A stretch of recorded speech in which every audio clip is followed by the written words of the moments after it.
నీరజ నీరజ ఈ అమ్మాయి ఫస్ట్ ఎందుకంటే కోనాగారి చెల్లి అయితే నాకు చెల్లెలే. ఎందుకంటే నా భాషా సినిమాలో నా అమ్మాయి ఇండస్ట్రీకి రావడం జరిగింది.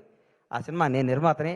ఆ సినిమా వస్తే కోనాగారిని అడిగా, ఏంటి కోనగారు అంటే, మా చెల్లెలు అన్న అమెరికా నుంచి వచ్చింది. ఈ అమ్మకు వీళ్ళ నాన్న వీళ్ళ ఫ్యామిలీ ఏంది, ఈ అమ్మాయి ఇండస్ట్రీలో ఏంటి అనుకున్నా. ఆ అమ్మాయికి ఉన్న ఫ్యాషను, ఆ అమ్మాయికి ఉన్న టేస్ట్, ఆ రోజుల్లోనే ఆతృత, తపన, ఈ డ్రెస్ అయితే బాగుంటుంది. ఒక 10 రోజుల్లోనే కాజల్కి బెస్ట్ బడ్డీ అయిపోయింది. కట్ చేసి ఇండస్ట్రీ హీరోయిన్లు అందరూ ఈ అమ్మాయి చుట్టూ తిరిగారు. ఆ అమ్మాయి ఎంత మేధావో ఎంత ముదురో అప్పుడే చూసుకున్నా. ఈ అందరినీ తనవాళ్ళని చేసుకొని లౌకికంగా ఆ అమ్మాయి ఫ్యామిలీ బ్యాక్గ్రౌండ్ వాళ్ళది ఎంత పెద్ద ఫ్యామిలీ, ఎంత పెద్ద కథ.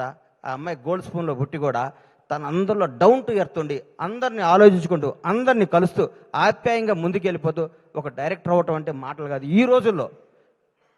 హ్యాట్స్ ఆఫ్ నీరు. నిజంగా నిజంగా రియల్ నిన్ను చూస్తే చాలా గర్వపడ్డా. నేను నిజంగా చాలా గర్వపడ్డా.